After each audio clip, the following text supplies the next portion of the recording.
Greetings, mortals. I am your host, Mr. Ghoul. The Oblong Box is a short story by Edgar Allan Poe, first published in 1844 in Ghoulish. Ladies' Book. The Weird Circle's adaptation of The Oblong Box aired on February 18, 1945. The Oblong Box is an excellent horror story about an ill-fated ocean voyage and the strange secret of the box on board a drifting longboat. The story is told as narrated by Poe himself, conferring with Detective Dupin. Many radio series explored horror and suspense.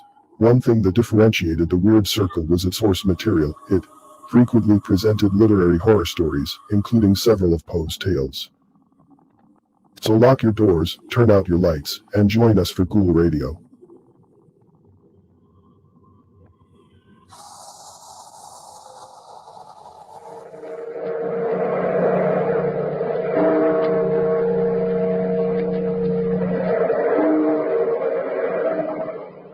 Out of the past, phantoms of a world gone by, speak again the immortal tale, the Oblong Box.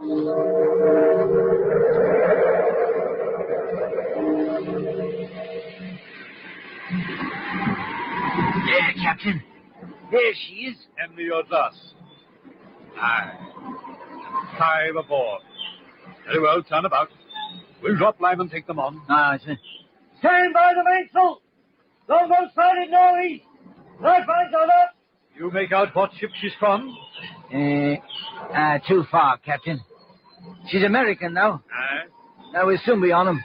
Mate, if the captain's with them, send him up to my cabin. Aye, sir. Take in the mainsail! Easy now, don't run him under!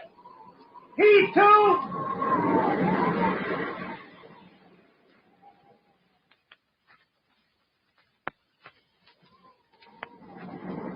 That's about all, Captain.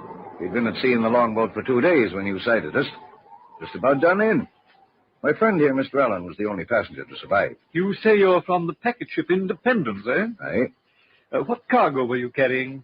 Cotton, a little hemp, and some timber. I see. And that was all? Aye.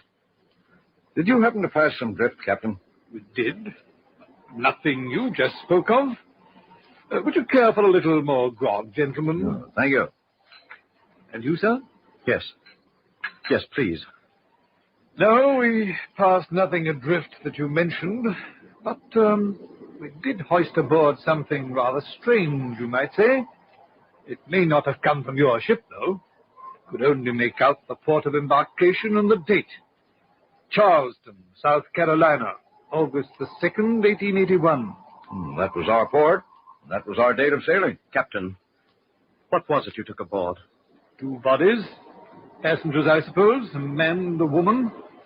Rather unusual, though. The woman was in a coffin, an oblong box. You seem startled, Mr. Allen. I am. And the man? That's the strange part. He was lashed to the coffin by an inch-thick rope. Oh.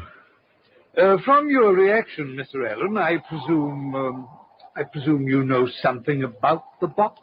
Yes, I'm afraid so. Then, Mr. Allen, suppose you relate the entire story. Very well. To tell you the truth, Captain, I'd intended telling no one. You see, as Captain Hardy told you, the dead man had been a friend of mine. I'd hoped the sea would keep its dead. The man whose body you found tied to that oblong box was an artist from New York. His name was Cornelius Wyatt. As I remember, Wyatt had been married only a few months when I met him quite by accident. It was at our port of sailing, Charleston. I'd been on board only a few minutes when I heard his voice calling me by my first name. I was quite surprised to see my old friend. Edgar Allan, hello there. Wyatt! Why, heavens, man. How are you? Oh, it's good to see you. How long has it been? Oh, a good year since I saw you last, at least. Now, let's see. Yes, since 1877. All the places to meet you. Now, tell me, Wyatt, is your wife aboard? My wife? Oh, yes. Good. More people have raved about her astounding beauty to me than I could possibly count. I've sworn to see her with my own eyes. Where is she? I'm sorry, Edgar. I'm afraid that would be impossible. You see, she's ill in her cabin. Oh, what a shame. Well, then, later, I'm sure No. Really, I think she'll remain in bed for the rest of the trip. Her health wouldn't permit it. Oh, come, Wyatt. You wouldn't cheat me of this chance to meet your beautiful wife. The sea air'll do her good. Or is it because you're jealous of such beauty? Huh? Please keep such remarks to yourself. My wife's appearance should be of no concern to you. Oh, but, Wyatt, I was only joking. I meant no harm. Your humor is not appreciated, Mr. Allen. Well, forgive me. I assure you I meant no harm. I beg pardon, sir. You, Mr. Wyatt? Yes? That there box of yours, you're having it shipped in the hold? Confound it, man. How many times must I give these instructions? My cabin, you understand? It must be put in my cabin. Must I tell the captain himself? Sorry, sir, but there's hardly any room for such a large box in your... I don't care how little room there is. That box will go into my cabin if I have to move it there myself. Very well, sir. Sorry, sir. Confounded fools. Must I beg them to carry out my instructions? Is that the box? Excuse me, Mr. Allen. The clumsy fools may drop it. I'd better watch them. I'll see you later.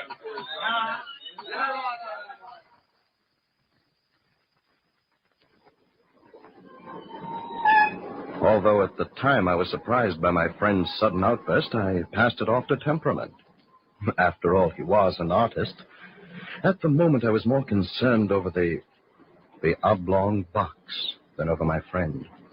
It bothered me quite a bit. I couldn't find a reason for his being so overwrought over the placement of a cumbersome large wooden box. And furthermore, I couldn't find a reason for his use of one that shape. It was about 6 feet long and 2.5 feet wide. To me, its contents were a mystery. At first, I excused it as containing a number of his precious paintings. About 3 days out of Charleston, I met Wyatt again. He was walking about the deck. As I approached him, he cordially offered me his hand. Hello there. Hello, Wyatt. Edgar, I believe I owe you an apology. Apology? Yes, you must forgive the way I acted the day before we sailed. I'm not as well as I should be. Oh, think nothing of it. Here, let's sit here. That's it. I'm under a severe strain, Edgar. Perhaps I should tell you. You are my friend. I should tell someone. Why, of course. What others have told you about my wife is true. She is beautiful. Very beautiful. I'm afraid too beautiful. Yes? I was one of many, many suitors. I was the fortunate one. Why, I don't know. She doesn't love me, Edgar. Are you sure she doesn't love you? Yes, I'm sure, very sure. Since I've been married, she's done her utmost to make me jealous. She knows how I worship her beauty. She knows her power. Men have always loved her for it. They still do. I know, Edgar. I'm suffering because of it. There are men today who would give anything for my wife's hand. Anything. She knows it. She taunts me with it continuously. The way she looks at me, laughs at me. You're in love with her? Desperately. You would never give her up? Never. And she knows this? Of course. That's why she taunts me. Well, perhaps if I could see her... No. She's still ill. Oh, I'm sorry. This trip. You know why I'm going to Canada? Do you know why? Paintings? I'm taking her away. Away from all those men. She'll learn to love me. I'll make her. I'll keep her beauty for myself. Perhaps this is an extreme. Extreme? No, it's the only thing to do. You don't know the torture I've suffered. Well, let's talk no more about it. I feel better now. As you wish. You will keep my confidence? Oh, without question. Now, how's your painting coming, Wyatt? I haven't touched a brush in months. But the canvases you brought aboard, weren't they yours? Canvases? I suppose they were in the large box you have in your cabin. Why do you suppose that? Well, because of its unusual size. That box doesn't concern you. It's none of your business. I didn't say that I... Don't ever mention that box again. I forbid you. You hear? Don't ever mention that box again.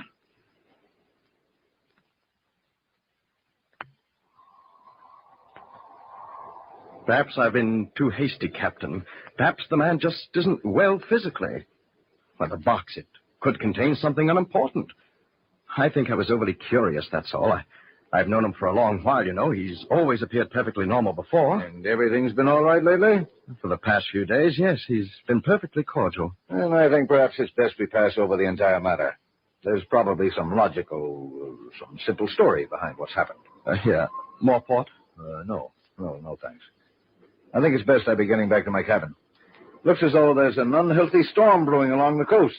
I'd best get back. Oh, I noticed it getting a little rough. Will it hit us? Can't tell yet. Well, good night, Mr. Allen. Perhaps you'll join me at dinner tomorrow night, eh? Thank you, Captain. I'd be...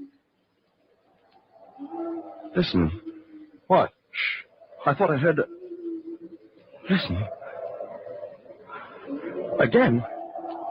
Nothing. I hear nothing. The wind, that's all. The events have made you a little nervous, I suppose. No, wait.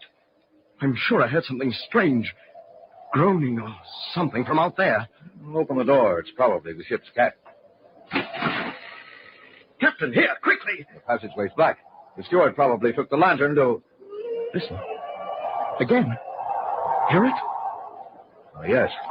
Yes, I do. It came from the darkness down there to the end of the passageway. Somebody's in trouble. Who has the stateroom at the end of the passageway? I think Wyatt. The first two are empty. Well, come along. Pull your cabin door closed. I'll get a lamp. The darkness... No, I know my way. We may need the darkness. Very well. Stay close. The first two, you say, are empty? Yes. And this one you believe is Wyatt's? It should be. I'll stand here a moment. I'll listen again. A knocking. Tapping. I'll try this latch. I'll open it as quietly as possible. Well, there's no light under the door. Stand back. Easy now. What? Blast it. It's locked from the inside. Well, someone is definitely in there. I'm going to knock. Now listen closely. Someone is in there. You heard it? Hello in there. Is that you, Wyatt? This is Ellen. Anything wrong? Hello there. No answer. I don't like this. Open the door, Wyatt. It's the ship's captain. I'll be forced to break in. Here, help me. Help me as I count three. Go on. 1, 2. Ready now. 3. Where are you, Wyatt? Wait. There's a lantern by the port. I'll strike a light. Stand here and... Empty. The room is empty.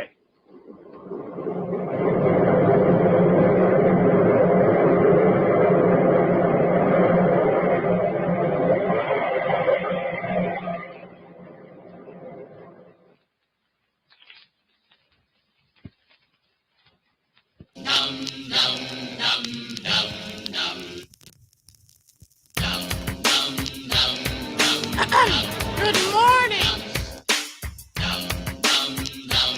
Hello, lovely humans. We are the bunnies of chaos. And, yes, we're Mrs. Grossman, too. We now are in full control of your device.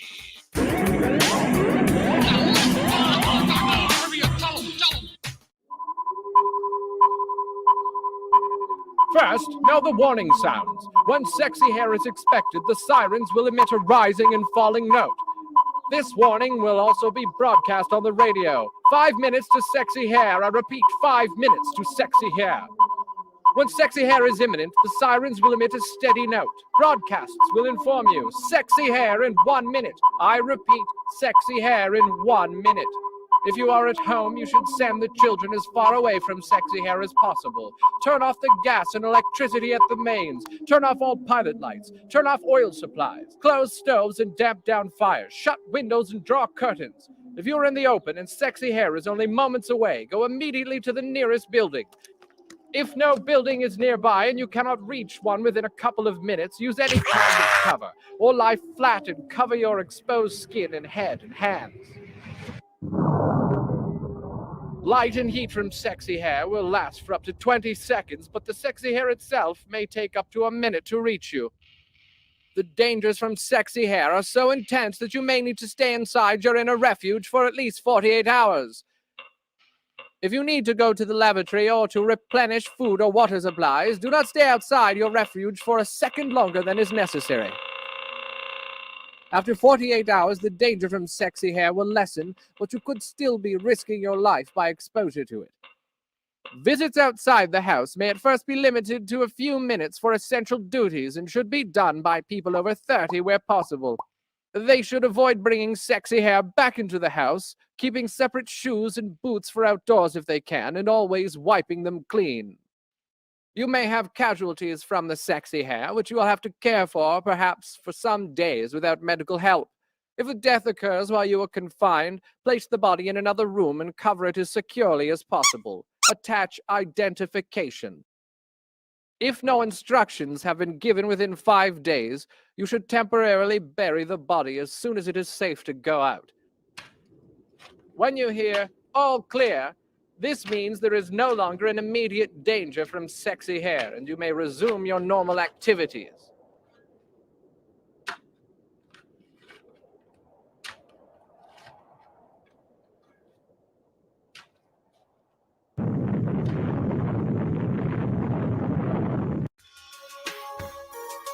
Do you have a favorite ghost story or personal creepy experience you'd like to share? Though it may not seem like it, Christmas is fast approaching. PBDC TV is looking for and accepting submissions now for our December 2021 Victorian Masquerade Ghost Story episode. Use the email link below to submit your ghost story or spooky experience to us, and have it read live on this special holiday episode. Submissions will be accepted until December 15, 2021. Also, please label your subject line, Christmas Ghost Stories, and submit to pbdc@gmail.com. Please include your name, as you would like us to refer to you. All submissions without a name will be considered anonymous. Now back to the show.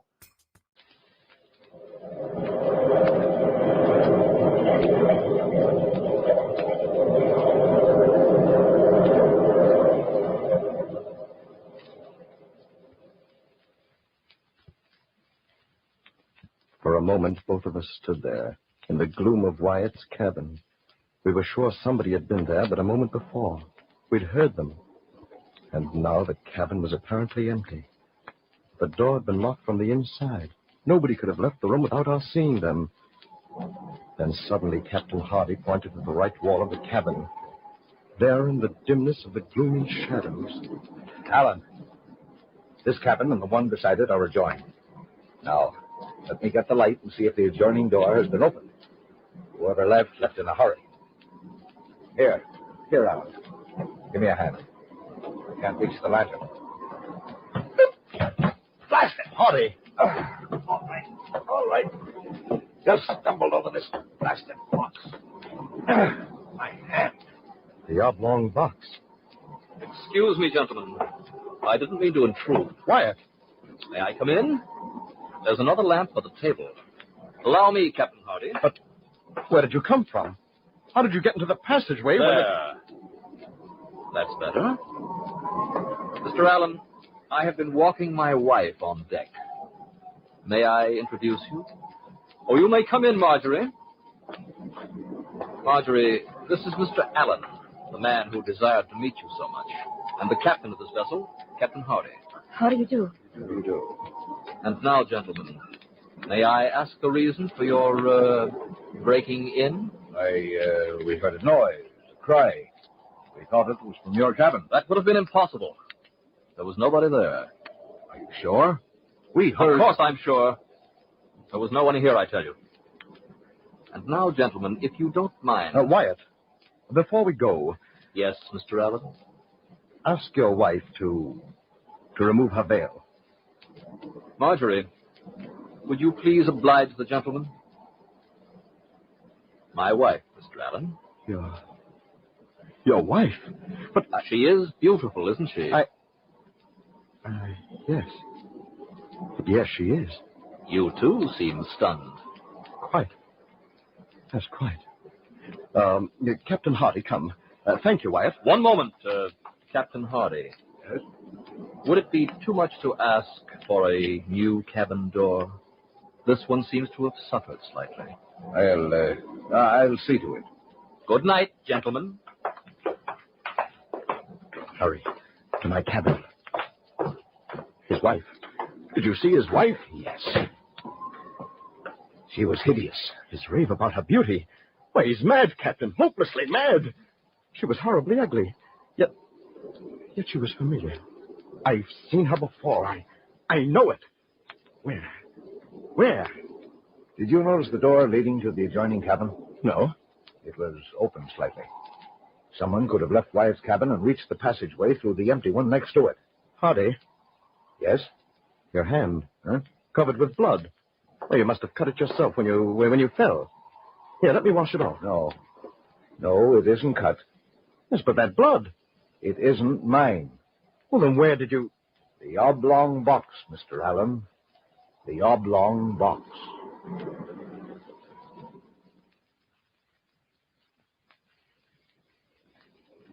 What was behind this terrible mystery, neither of us knew. We would inform the police as soon as we put to port. From then on, I saw nothing of Wyatt. 2 days passed since the incident in his cabin. And on the second day, Captain Hardy warned all the passengers of what was in store for us. We were forbidden on deck, confined to our cabins. We were being blown out to sea by a furious hurricane wind. On the fateful night, I was lying fully clothed on my bed. The sea was sickening.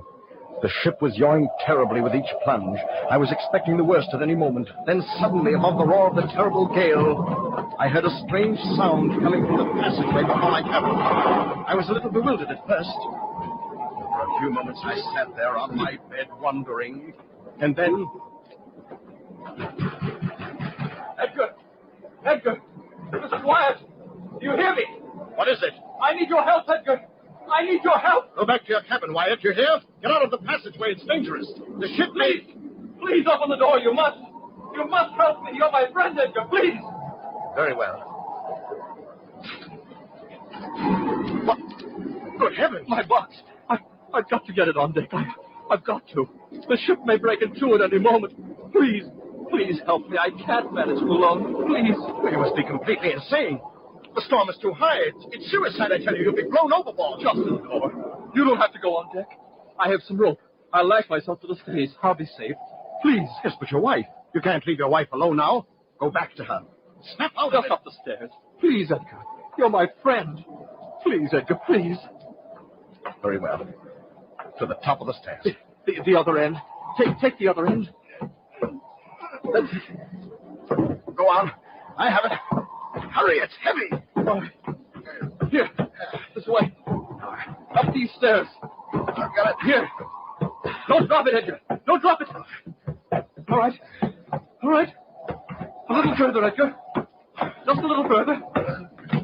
Now. There. This is as far as I go. Oh, thank you, Edgar. Thank you. You don't know what this means. Now, go back to your cabin. I can't. I must get my box on deck. Then I leave. No, please. One other favor. Hold this hatch while I push the box out. I beg you, Wyatt, use your head. The water will swamp us. Listen to it. Please, Edgar, please. Well, then, stand back. I'll open the hatch. I'm not responsible for you, you fool. Hurry! Confound you! Hurry! We'll be swamped! For heaven's sake, Wyatt, you'll never make it! Wyatt, watch out! Come back, you fool! Come back! I've got to close it! Come back!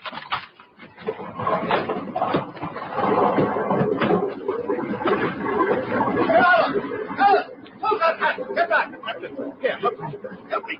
Close it! Quickly! For heaven's sake, hurry! Now, push! What in thunderation were you doing? Wyatt, he's out there. He took the box. Good heavens, he's done for. No, it's too late to help him now. I'm afraid we're going to have to abandon ship. She's breaking. The starboard light, will they? Make for it. Yes, but Mrs. Wyatt, she's below. She'll be killed. I'll get her first. The starboard boat, Edgar. The starboard boat. Mrs. Wyatt! To the boats! Mrs. Wyatt, we're sinking! Come on! Where is he? Where is he? Hurry this way. Run! No, wait, please. Please, listen. In the name of heaven, woman, come on, quick! No time to lose! Oh, Mrs. Wyatt! Mrs. Wyatt!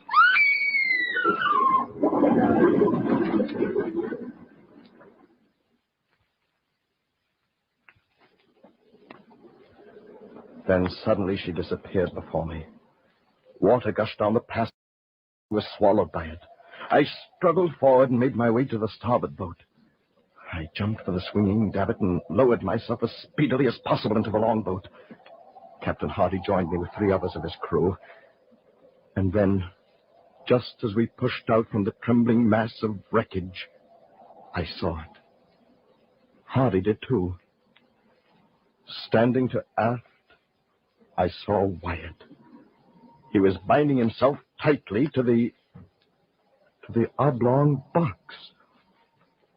He stood there for a moment, I thought, laughing. Then in one brief instant, he was gone with the ship. Into the sea. And, that's all? Yes. I see. Would you gentlemen be so kind as to follow me? This should prove rather interesting. This way, gentlemen.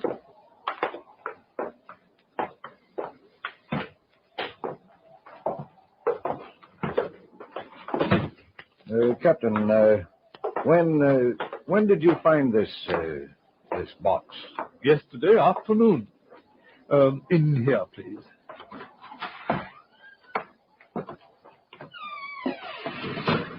Mr. Allen, hand me that lantern. And watch the stairs, please. They're rather sharp here.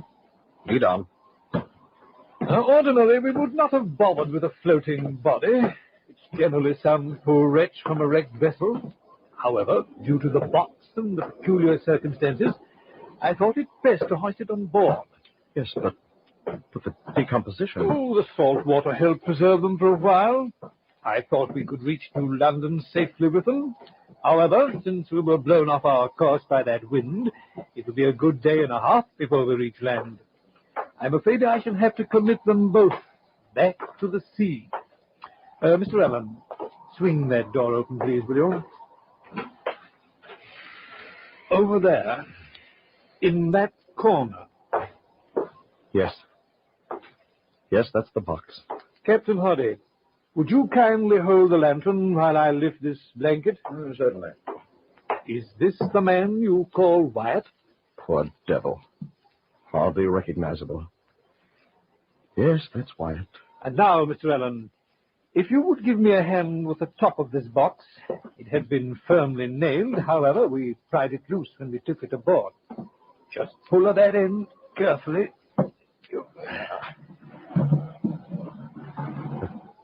Good heavens. Even after 2 days at sea, death did not destroy that waxen beauty. It's almost impossible. Still so beautiful. You notice the wound over the heart. Yes. Mr. Allen, that was the beauty Mr. Wyatt talked of. Why, of course. This must have been his wife. But wait, the other Mrs. Wyatt. Oh, yes, of course. I knew I'd seen her somewhere before. The maid. Their personal maid. Yes, now I remember. She tried to tell me something before she drowned. Wyatt murdered his real wife. If only we had done something sooner. Murdered his wife? How could he? Why? Insanely jealous. Terribly jealous. To die with her would be better than to live with her and her beauty. He planned to murder her on that trip when I saw them stowing that box. Remember the groans? She was murdered that night. The blood, it was fresh. Remember the tapping we heard as he nailed her in this coffin. Hardy, I think we'd better leave. Yes. Yes, Wyatt. Your wife is very, very beautiful.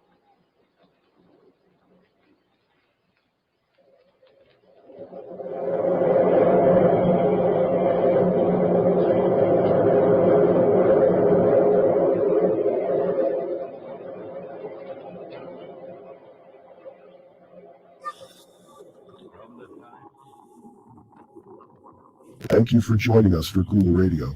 Join in next time for more tales of horror. Also, don't forget to like, follow, and share.